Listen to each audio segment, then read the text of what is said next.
आज हम आपके first chapter a letter to God का रिमेनिंग पार्ट पढ़ेंगे।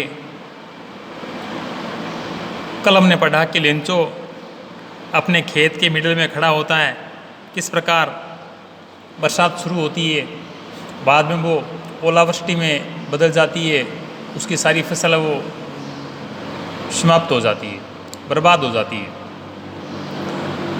आज हम उसके आगे का पार्ट पढ़ेंगे। Let's start. But in the hearts of all, लेकिन उन सभी के दिलों में, हार्ट का मीनिंग दिल या मन, लेकिन उन सभी के दिलों में who lived in that solitary house, who lived जो रहते थे, इन दैट सोलिटरी हाउस उस एकांत घर में। सोलिटरी का मीनिंग होता है अकेला या एकांत। उस एकांत घर में जो सभी रहते थे, उन सभी के दिलों में in the middle of the valley.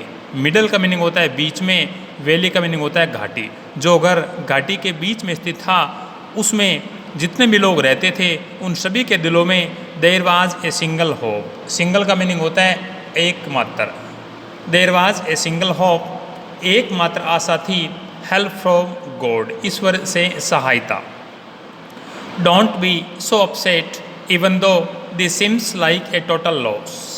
Don't be so upset, so का मीनिंग इतना या बहुत ज़्यादा से ले सकते हैं। डोंट बी सो अपसेट, बहुत ज़्यादा परेशान या उदास मत हो, या इतना उदास या परेशान मत हो। इवन दो का मीनिंग होता है भले ही। इसमें कॉन्ट्रास्ट दिखाया जाता है कि एक और तो कोई अच्छी चीज़ हो रही है और साथ साथ में बुरी चीज़ भी हो रही है, यानी कॉन्ट्रास्ट बताता है। डोंट बी सो अपसेट, इतने उदास या परेशान मत हो। इवन दो, भले ही।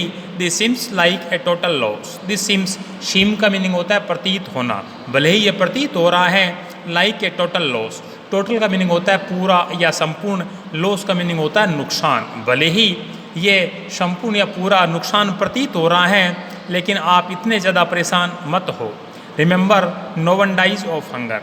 रिमेंबर, याद रखना। No one dies of hunger. Hunger का मीनिंग होता है भूख। याद रखो कि भूख से कोई नहीं मरता है।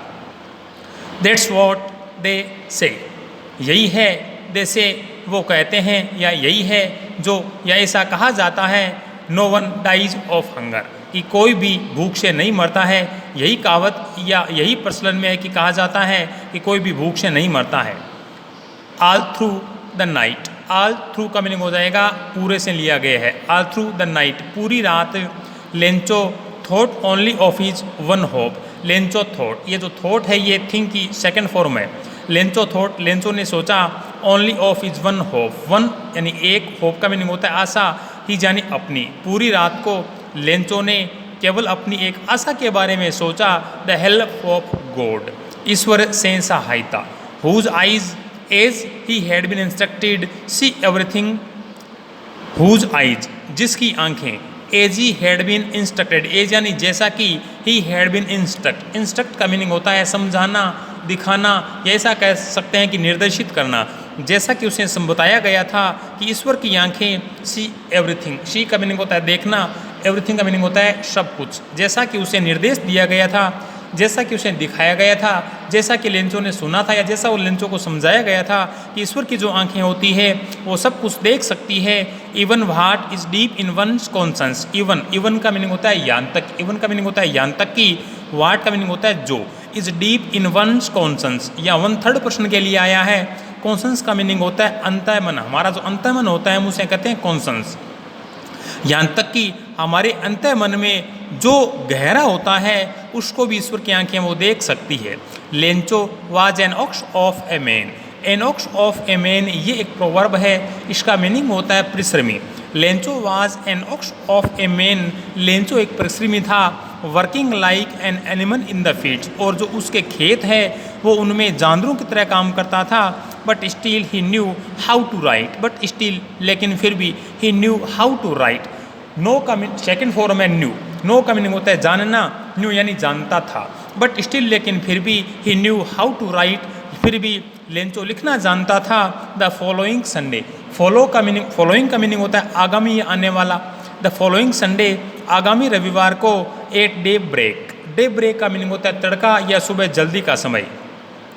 द फॉलोइंग संडे आगामी रविवार को ए डेब्रेक सुबह जल्दी या तड़के ही began to write a letter which he himself would carry to town and place in the mail. He began to write, begin का मीनिंग होता है शुरू करना, बिगेन यानी शुरू कर दिया, टू राइट ए लेटर उसने एक पत्र लिखना शुरू कर दिया, which he himself would carry, carry का मीनिंग होता है ले जाना, टाउन का मीनिंग होता है शहर, विच यानी जिसको, विच का मीनिंग होता है जिसको वह स्वयं शहर ले जाएगा, and place in the mail, यहाँ पे प्लेस का मीनिंग हो जाएगा डालना या रख देना, और मेल का मीनिंग होता है डाक, जिसको वह स्वयं डाक में डाल देगा या उस पत्र को लेंचो स्वयं शहर ले जाएगा और वांजा के डाक में डाले देगा। It was nothing less than a letter to God, nothing का मीनिंग होता है कुछ नहीं, देन का मीनिंग होता है तुलना या अपेक्षा में, लेटर का मीनिंग होता है पत्र, गॉड यानी ईश्वर, ये ईश्वर को पत्र की तुलना में ज़्यादा कुछ नहीं था। यानी उस जो लेटर लेंचो ने लिखा है उस लेटर में लेंचो ने अपने जो नुकसान हुआ था उस नुकसान के बारे में ईश्वर को लिखा है, और ये जो पत्र है वो ईश्वर को पत्र की तुलना में या पत्र की अपेक्षा ये ज़्यादा कुछ नहीं था। गॉड ही रोट, लेंचो ने लिखा God if you don't help me, यदि आप मेरी सहायता नहीं करोगे, my family and I will go hungry this year, my family and I, family का मीनिंग होता है परिवार, मेरा परिवार और मैं, विल गो हंग्री, हंग्री का मीनिंग होता है भूखा, दिस ईयर का मीनिंग हो जाएगा इस साल, तो इस साल मैं और मेरा परिवार भूखे रहेंगे। एड्रेस में लेंचो ने लिखा कि ईश्वर यदि आप मेरी सहायता नहीं करोगे इस साल मैं और मेरा परिवार भूखे रहेंगे। आई नीड 100 पेसोज, आई नीड मुझे आवश्यकता है, 100 पेसोज मुझे 100 पेसोज की आवश्यकता है, in order to, in order का मीनिंग होता है के लिए, 100 का मीनिंग होता है बोना, माई फील्ड अगेन, मुझे मेरे खेतों को दोबारा बोने के लिए या मुझे मेरे खेतों को दोबारा जोतने के लिए 100 पेसोज की आवश्यकता है, and to live until the crop comes, and to live, live का मीनिंग होता है जीवित रहना, लिव का मीनिंग होता है जीवित रहना, अंटिल का मीनिंग होता है जब तक नहीं, द क्रॉप कम्स, क्रॉप का मीनिंग होता है फसल, और मुझे तब तक जीवित रहने के लिए जब तक फसल दोबारा नहीं आ जाती 100 पेसोज की आवश्यकता है, बिकॉज द हेल स्टॉर्म, क्योंकि जो हेल स्टॉर्म का मीनिंग होता है ओलावृष्टि, क्योंकि जो ओलावृष्टि है आगे लिखा है डेस डेस डेस, यानी आगे उसने अपने पूरी की पूरी जो कहानी उसके साथ घटित हुई थी वो उसने पूरी की पूरी घटना लिखी है। दोबारा देखो, I need 100 pesos in order to sow my field again, मुझे मेरे खेतों को दोबारा बोने के लिए, and to live until the crop comes, और जब तक फसल दोबारा नहीं आ जाती तब तक जीवित रहने के लिए 100 पेसोज की आवश्यकता है, बिकॉज द हेल स्टॉर्म, क्योंकि जो ओलावृष्टि थी उसने पूरी जो घटना घटित हुई थी लेंचो ने पत्र में लिख दी। He wrote to God on the envelope, he wrote to God on the envelope, envelope का मीनिंग होता है लिफाफा, उसने लिफाफे पर एड्रेस की जगह लिखा टू ईश्वर यानी to God. Put the letter inside, जो पत्र था वो लिफाफे के अंदर रखा, स्टिल ट्रबल, वो अभी भी परेशान था, वेंट टू टाउन, और वह कस्बे की ओर चला गया। एट द पोस्ट ऑफिस, डाकघर में, he place the stamp on the letter, stamp का मीनिंग होता है डाक टिकट, स्टाम्प का मीनिंग होता है डाक टिकट, प्लेस का मीनिंग हो जाएगा लगाना या रखना, डाकघर में उसने पत्र पे डाक टिकट लगाई, and dropped it into the mail box, और जो पत्र था ड्रॉप का मीनिंग होता है डालना, मेल बॉक्स का मीनिंग होता है डाक पेटी, और जो पत्र था उसको डाक पेटी में डाले दिया। One of the employees, employee का मीनिंग होता है कर्मचारी, वन ऑफ द एम्प्लॉयज़ कर्मचारियों में से एक, पोस्ट ऑफिस में जितने भी कर्मचारी थे उन कर्मचारियों में से एक कर्मचारी, हु वाज ए पोस्टमैन, जो कि एक डाकिया था, कर्मचारियों में से एक कर्मचारी जो डाकिया था, and also helped at the post office, और वह हेल्प का मीनिंग होता है मदद या सहायता करना, पोस्ट ऑफिस का मीनिंग होता है डाकघर, और वह डाकघर के काम में भी मदद करता था। वेंट टू हिज बॉस, वह अपने बॉस के पास गया, लाफिंग हार्टली, हार्टली का मीनिंग हो जाएगा दिल से, यानी जोर जोर से, दिल से हंसते हुए वह अपने बॉस के पास गया, and showed him the letter to God, और उसे वह पत्र दिखाया, शो का मीनिंग होता है दिखाना, उसे वह पत्र दिखाया जो ईश्वर को लिखा गया था। Never in is career, career का मीनिंग होता है कार्यकाल, एज का मीनिंग होता है रूप में, पोस्टमैन का मीनिंग होता है डाकिया, डाकिए के रूप में, अपने कार्यकाल के रूप में, नेवर का मीनिंग होता है कभी नहीं, और हेड नोन यानी जाना था, डेट यानी ऐसा, एड्रेस का मीनिंग होता है पता, एड्रेस का मीनिंग होता है पता। अपने डाकिये के कार्यकाल के रूप में उसने ऐसा पता कभी नहीं जाना था, या उसने ऐसा जो पता लेंचो ने लिखा था वो एड्रेस उसने अपने पोस्टमैन के करियर के रूप में कभी भी नहीं है वो पढ़ा था, देखा था या समझा था। The postman a fat amiable, the postman डाकिया ए फेट एमिएबल, फेट का मीनिंग होता है मोटा, एमिएबल का मीनिंग होता है मिलनसार।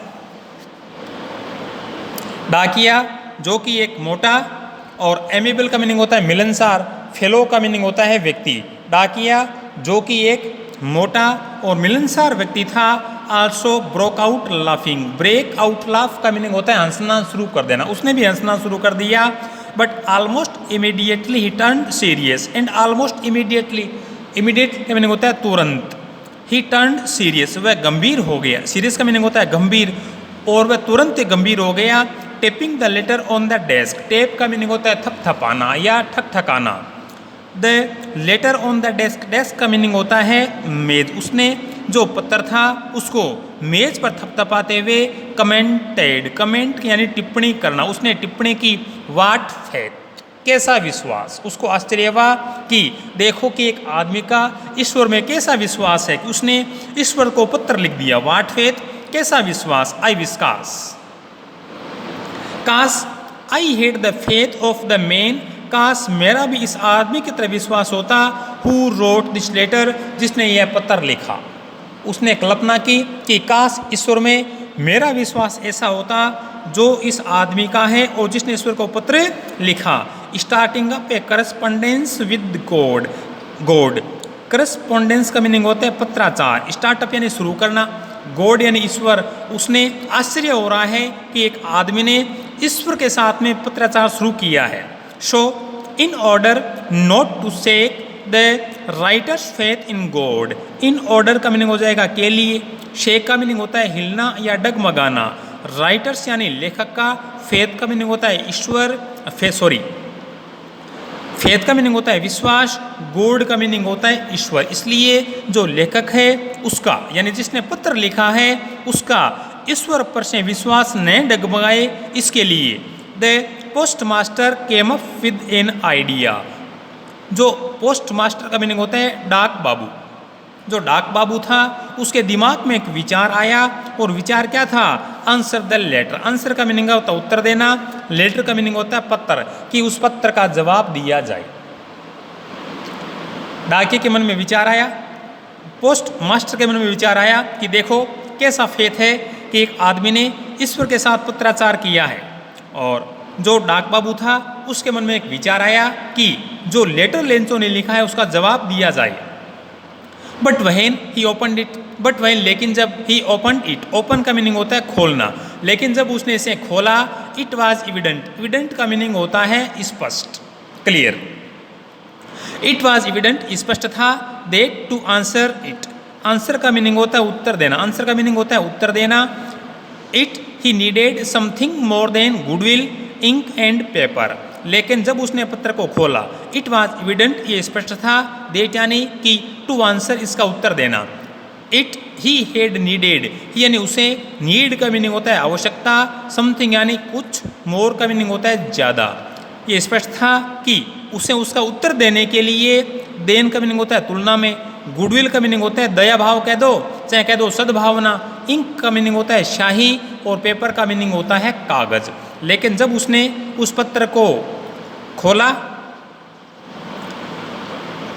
स्पष्ट था कि इसका उत्तर देने के लिए उसको कागज, शाही और जो सद्भावना है उसकी तुलना में कुछ ज़्यादा की आवश्यकता थी। यानी जो लेंचो ने पत्र लिखा था उस पत्र का जवाब देने के लिए जो पोस्ट मास्टर है उसको पेपर, इंक एंड गुडविल, इन चीज़ों से भी कुछ ज़्यादा की आवश्यकता थी, क्योंकि लेंचो ने पत्र में क्या किया था, ईश्वर से 100 पेशोज की मांग है वो की थी। But he struck to his resolution, but he stick to का मीनिंग होता है चिपक जाना, या आप कह सकते हैं अडीग रहना।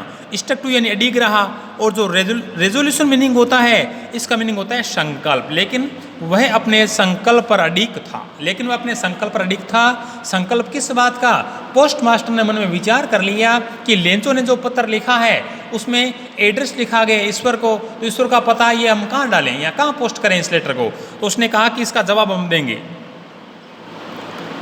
He asked for money from his employees। ask for का मीनिंग होता है मांग करना या मांगना। मनी का मीनिंग होता है धन या रुपए, और एम्प्लॉयज़ का मीनिंग होता है कर्मचारी। जो पोस्ट मास्टर था या जो डाक बाबू था उसने धन अपने कर्मचारियों से मांगा। He himself gave part of his salary। He himself का मीनिंग होता है स्वयं। गिव गेव गिवन, गिव की सेकंड फॉर्म है गेव यानी दिया। पार्ट का मीनिंग होता है भाग। ही यानी अपनी, सैलरी का मीनिंग होता है वेतन। उसने अपना जो वेतन था उसका भी कुछ भाग दिया। And several friends of his were obliged to give something. Several का मीनिंग होता है कई, फ्रेंड्स यानी मित्र, ऑफ यानी उसके, ऑफ हिज उसके जो कई मित्र थे वो भी क्या हो गए? ओब्लाइज्ड का मीनिंग होता है किसी अच्छे काम को करने के लिए मजबूर हो जाना। तो उसके जो मित्र थे वो भी मजबूर हो गए टू गिव समथिंग, कुछ न कुछ देने के लिए। For an act of charity. Act का मीनिंग होता है काम, और चैरिटी का मीनिंग होता है दान। चैरिटी का मीनिंग होता है दान। जो दान का जो काम था या जो पुण्य का जो काम था उसको करने के लिए उसके जो मित्र थे वो भी कुछ देने के लिए मजबूर हो गए। इट वॉज इम्पॉसिबल, असंभव था। फॉर हिम उसके लिए, टूगेदर गेदर का मीनिंग होता है एकत्रित करना, कलेक्ट करना। It was impossible for him together उसके लिए एकत्रित करना असंभव था। टुगेदर का मीनिंग होता है एक साथ। द 100 पिसोज 100 पिसोज उसके लिए 100 पेसोज एक साथ एकत्रित करना असंभव था। So he was able to send the farmer. So he was able का मीनिंग होता है समर्थ होना, इसलिए वो समर्थ हुआ। टू सेंड का मीनिंग होता है भेजना। फार्मर यानी किसान। ओनली यानी केवल। लिटिल यानी थोड़ा। मोर यानी ज़्यादा। देन का मीनिंग होता है तुलना में। हाफ का मीनिंग होता है आधा, और 100 का आधा होता है 50 यानी 50। इसलिए वह किसान को 50 पेसोज की तुलना में थोड़ा ज़्यादा बेचने में समर्थ हो पाया। He put the money in an envelope addressed to Lencho and with it a letter containing only a single word as a signature God। He put the money उसने रुपए या धन रख दिया। इन यानी अंदर। एनवलप का मीनिंग होता है लिफाफा। उसने जो धन या रुपया था वो एक लिफाफे के अंदर रखा। एड्रेस टू लेंचो पत्र पर, या उस जो पत्र लिखा गया था उस पर लेंचो का पता लिखा। And with it a letter containing only a single, और जो उसके साथ रुपए थे रुपयों के साथ एक पत्र भी लिखा या पत्र रखा। कॉन्टेन का मीनिंग होता है शामिल होना। ओनली ए सिंगल वर्ड, और उस जो पत्र धन के साथ जो पत्र था उसमें केवल एक ही शब्द लिखा हुआ था या केवल एक शब्द शामिल था। एज ए सिग्नेचर गॉड, और वो ईश्वर के सिग्नेचर के रूप में था। पोस्ट मास्टर ने धन के साथ में एक पत्र लिखा। पत्र के साथ में केवल एक मात्र शब्द, वो भी हस्ताक्षर के रूप में लिखा हुआ था, वो शब्द था गॉड।